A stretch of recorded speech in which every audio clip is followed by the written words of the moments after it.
Hi, I'm Tony Saldano. Welcome to a video series on professional GBS. And in this session, we will cover GBS value proposition. This is the third video in the Foundations module. And as a reminder, we recommend that you go through the 3 sessions in Foundation in sequence. And of course, please cover the Foundation module before attempting any other module. In this clip, we talk about why GBS organizations fail. Typically, they fail when their value propositions are insufficient. And so we will introduce the construct of strong value propositions within GBS, and also what are some of the designs of roles that are necessary, specifically service management, operations management, and transformation management, to create strong value propositions on a going basis. And then finally, we will also introduce some common approaches to increasing the total value of the benefits, as well as reducing costs for GBS.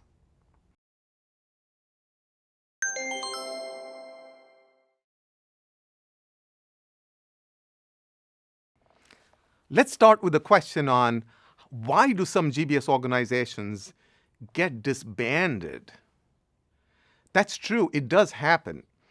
If we go back to some of the very early GBS organizations that were formed in the 2000s and 2002s, it included GBS organizations in large companies such as General Electric and General Motors and Boeing and so on and so forth. And in many of those cases, the GBS organizations either got spun off and sold to other entities, or they were actually dissolved and the people were moved back into the functions.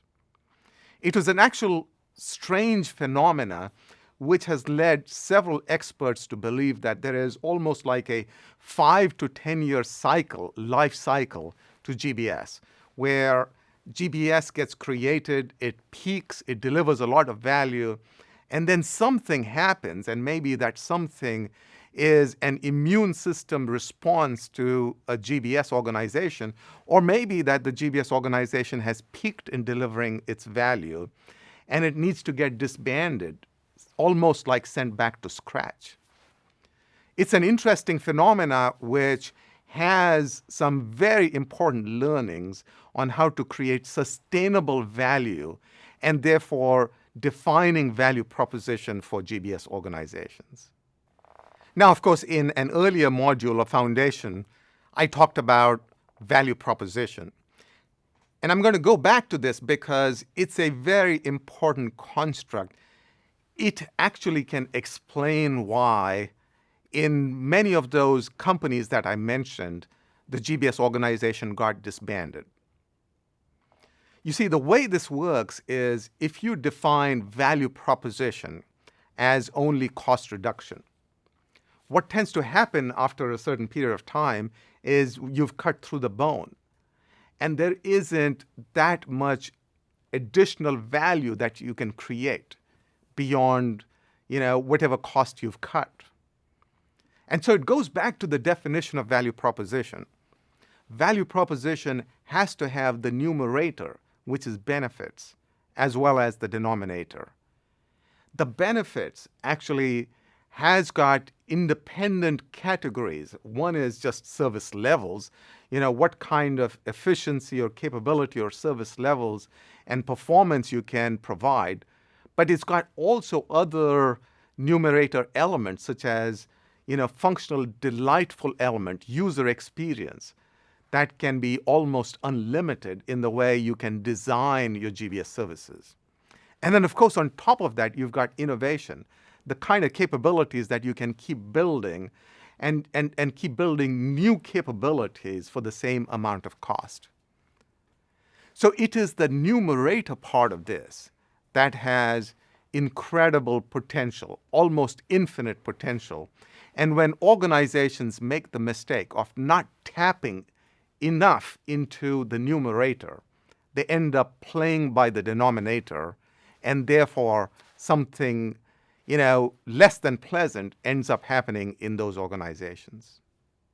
So a clear GBS value proposition is very, very important because it can create a roadmap for the GBS organization to continue to add more and more value to the company.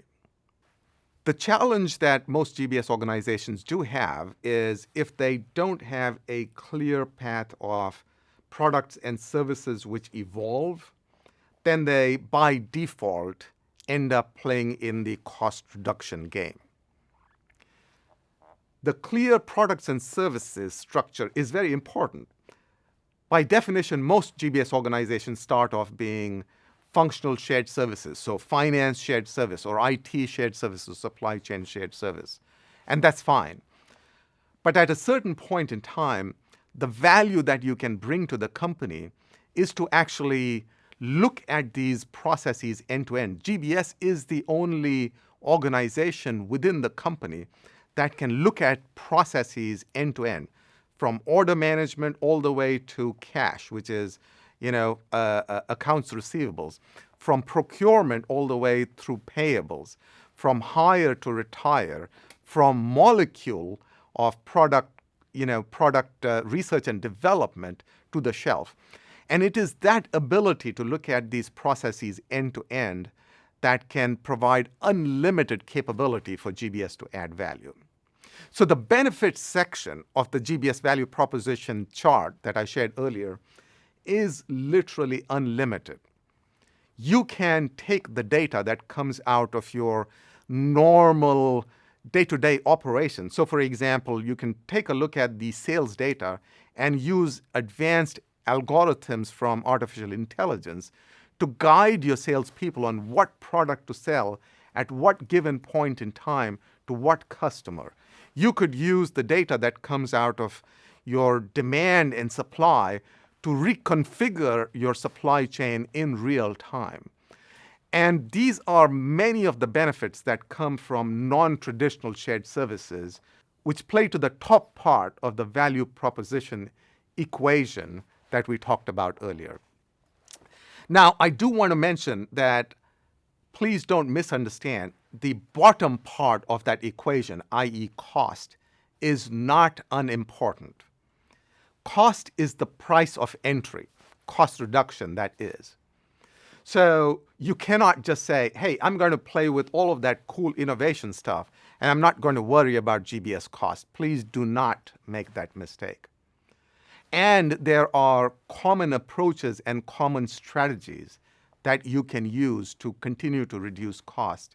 And we will talk about them in the later part of this particular clip. But in the meantime, I want to dig deeper into the value proposition. So given the value proposition as an equation, the benefits divided by the cost, is there an organizing model that allows us to get into the benefit section? Are there common roles and responsibilities? And as it turns out, there is a common operating model, and there are very specific roles within that which can help you to maximize the benefit creation. And we will talk about those roles next.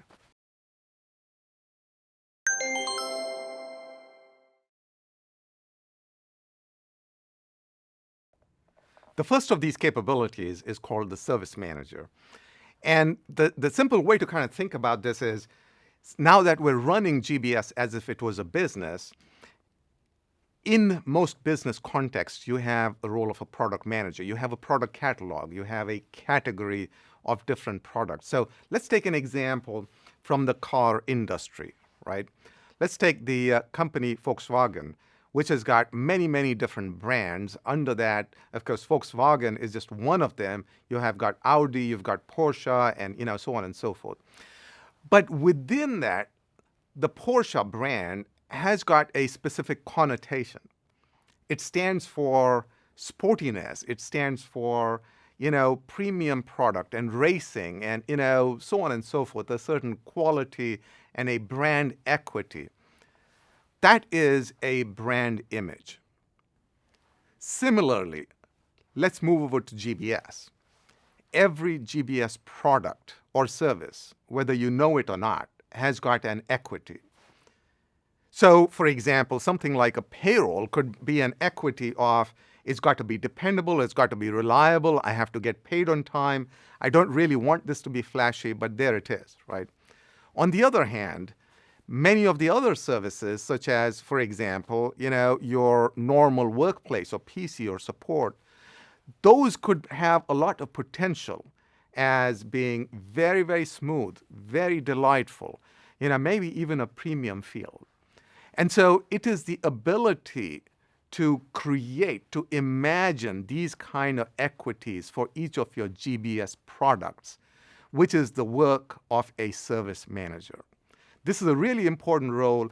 It's a role that many mature GBS organizations are just starting to get into, and we will talk about this in more detail in the module of service management.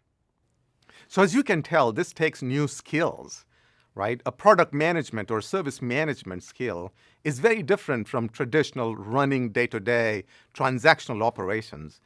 Now, however, having said that, traditional transaction operations management is equally capable of being professionalized. If you kind of think about it, operations management in our analogy of running as a business is like running a manufacturing factory, a plant. And that's not by accident. We have taken many of the methodologies, including total quality or Six Sigma, that came out from manufacturing, and we are reapplying that to GBS. So, for example, looking at transactions and looking at defects and looking at losses created by those defects and eliminating them are all part of the skills and capabilities development that goes with the module and the role of operations management. To use an analogy again from Apple, if you kind of think of the iPhone 14 product manager as being the product/service manager, which we talked about previously, it is the Foxconn company, an external supplier that manufactures these smartphones in Asia. That is actually the plant manager or the operations manager role within the Apple company. And so they are complementary. The service manager role almost imagines the experience and the products, and the operations manager role on a day-to-day transactional level creates those services. And of course, the third skill set that you acquire as you go about driving up the value proposition is of change or transformation leader. Think of that almost like the internal consultant within the company for business processes. Here's the deal. Think of yourself as being the McKinsey or the Accenture or the Deloitte, except that you are inside of the company. You are the organization that your CEO and your board looks up to because you know work processes within your company. You also know technology because of all of the automation work that you do on the work processes. And then, of course, you are inside the company. You have skills on change management and change leadership. And GBS is the only organization that can bring together those three skills of process management, change management, and technology management. This is one of the reasons why I believe that GBS has unlimited potential as becoming the internal consultant company within your own organization. Now, in most organizations, GBS organizations, this role of transformation leader is, somewhat primitively defined as being a project or a program leader. And of course, that's important. You're going to execute all of these changes as projects or programs, and you need to be able to figure out what it takes to get adoption for all of those changes. But make no mistake, we're talking about something that's beyond that.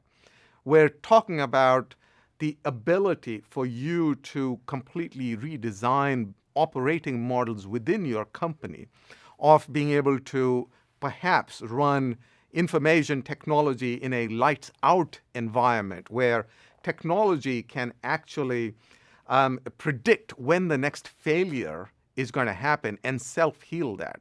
And the same is true in finance. having the ability to close your books literally on a real-time basis. Or, for example, supply chain planning, where instead of planning your demand cycle and your supply cycle, once a week or once a month, you're able to actually do that in real time. That kind of transformation needs more than just project execution skills. It requires conceptualizing skills. It requires the ability to convince senior leaders in the company that this is worth going after, and of course to create strategies where that change is done in a manner that's acceptable and affordable by the entire organization. So that's really the skill set of transformation management. And it's no surprise that those three skills, which is service management, operations management, and transformation management, also happen to be the pillars of professional GBS capability building.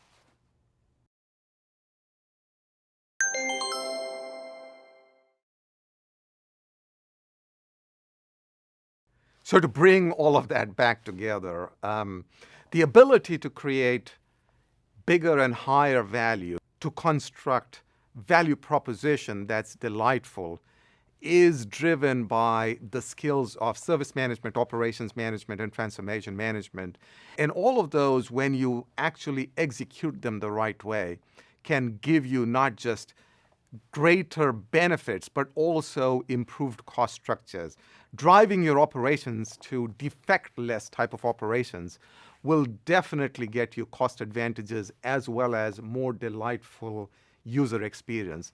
Driving service management to create completely new services that were previously unimagined by the organizations can get you completely new arenas of value proposition.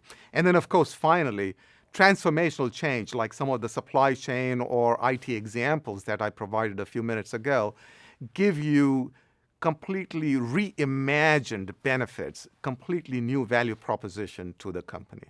So as you redefine value proposition by focusing on benefits as well as, driving costs down, it's important to realize that as you go up the maturity curve of GBS, at every stage, you are going to deliver a different value proposition, a higher value proposition. Let's start at stage one. Stage one is where you have a fragmented GBS organization, as I had mentioned previously. This is really where you're just focused on cost reduction and reduction of cost within specific functions like HR or IT or finance, right? So assume that that's baseline. Assume that that's 1x, right? That's what you deliver, cost. As you move up the ladder of value proposition and value creation at stage two, that becomes much higher. That becomes almost like a 1.5x. You are still focused on cost reduction, except that now you are reducing cost across the company, right? And you're doing that in a manner that cuts across functional silos. So that's what gives you maybe another 50% bump in terms of value proposition.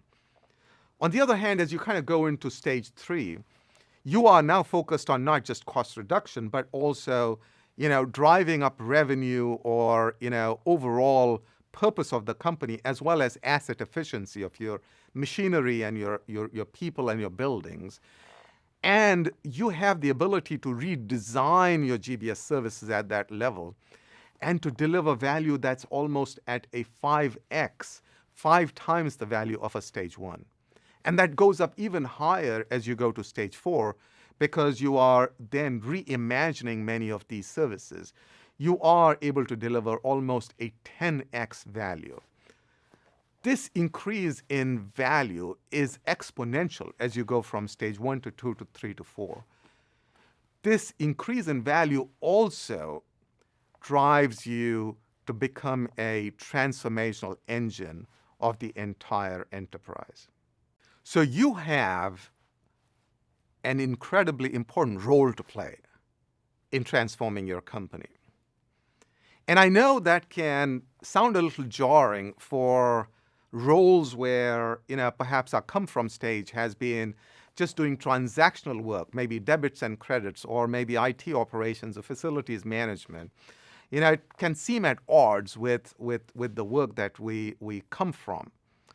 But I want to share with you some real-life examples and real-life models to illustrate the fact that this is not just a conceptual framework. This is something that has happened and is actively happening in GBS organizations across the world.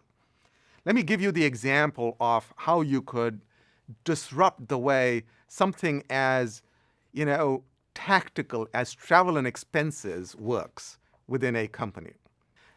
Now let's take a real-life example of how travel and expenses might work in a Google or an Adobe or many other startup organizations. If you want to travel from London to New York, you go online to your company system, which has all of the information on flight costs and hotels and meals, and it processes all of that and says your budget is, let's say 10,000 pounds. At that point in time, your entire travel and expense process is done. It is complete. You are free to go book, with whatever airline or whatever hotel or stay Airbnb or stay with your friends. You have a budget. Within that budget, you are free to choose. If you have any expenses, meals and other stuff, you charge them to your credit card, and the data from that credit card is used by artificial intelligence to, one, make sure that it's compliant, and to categorize your travel and expenses. So think about it. You have no offshore people looking at receipts and payments. You have no purchasing people doing contracts. The employee is freed to make choices how they want to travel and where they want to stay. And best of all, companies save about 15 to 35% of their travel budget as a result of this. This is an example of an innovation, an idea that goes way beyond just processing travel and expense transactions. You see how a transactional-based organization can move up the chain to become an innovative transformer of an entire work process.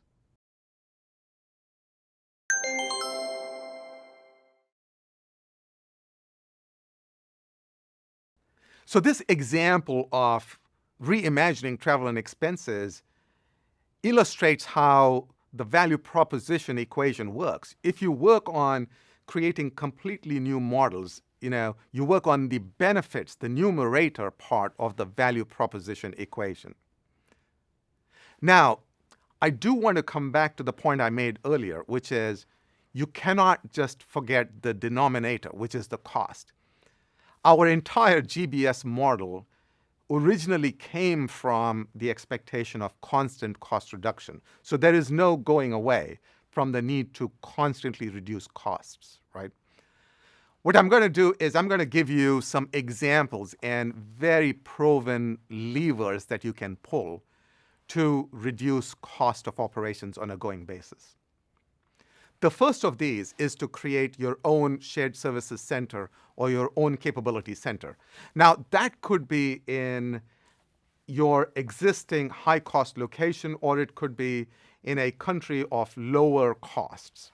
That's completely up to the type of work and the type of skills, as well as many other factors around, geographical footprint.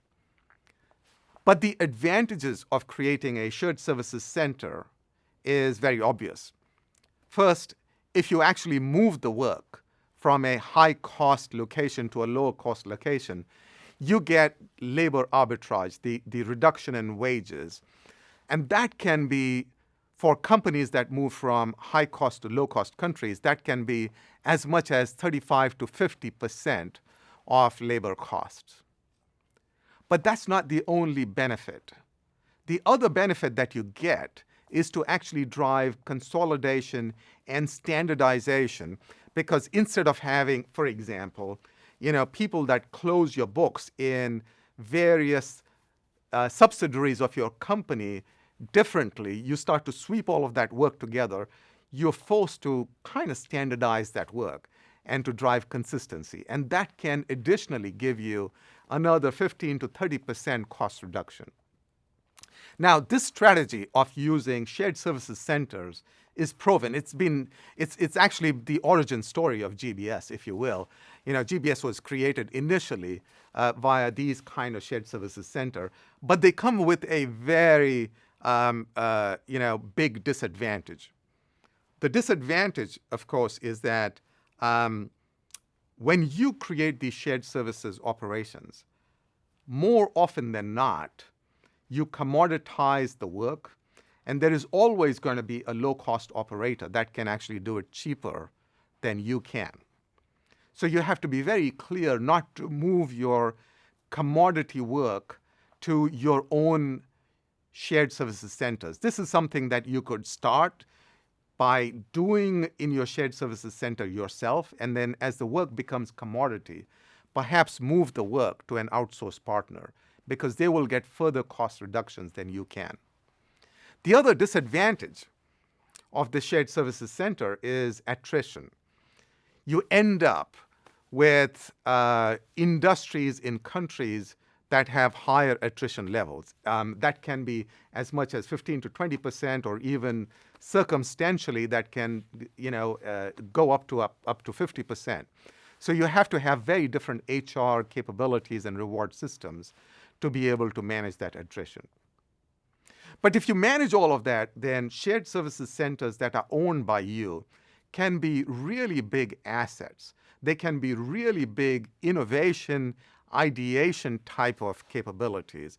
In fact, most IT companies, as you may already know, do their software development and innovation in many of their own shared services centers in various parts of the world. So this is a very important strategy. The second strategy that we're going to talk about is process standardization. Now, process standardization is brilliant because it has almost unlimited potential. It is sustainable. You change the process and the cost goes away forever. Of course, it comes with certain disadvantages too. Process standardization can be difficult to do. If you're trying to get everybody across the world to use the same approaches towards sales, to sell products, for example, you're going to have to convince, literally dozens of countries and dozens of processes. Each one of them is going to say, we are different. This is not going to work for us. But if you undertake that successfully, you have a huge, pool of benefits that you can tap into. The third strategy to reduce costs is outsourcing. Now, outsourcing, again, has several pros and cons. One of the biggest pros of outsourcing is that if the work is commodity or commoditized, let's take something like servers in the cloud, IT servers, or let's take something like email. Hardly any organization decides to insource it and manage it by themselves today. You'd rather go to a Microsoft or a Google to get your email. And that's because it's a commodity service. So anything that's a commodity service in GBS is very ripe for you to go to somebody else and say, hey, can you do it better, faster, cheaper? And the answer is always going to be yes, we can. Yes. But there are many disadvantages of outsourcing.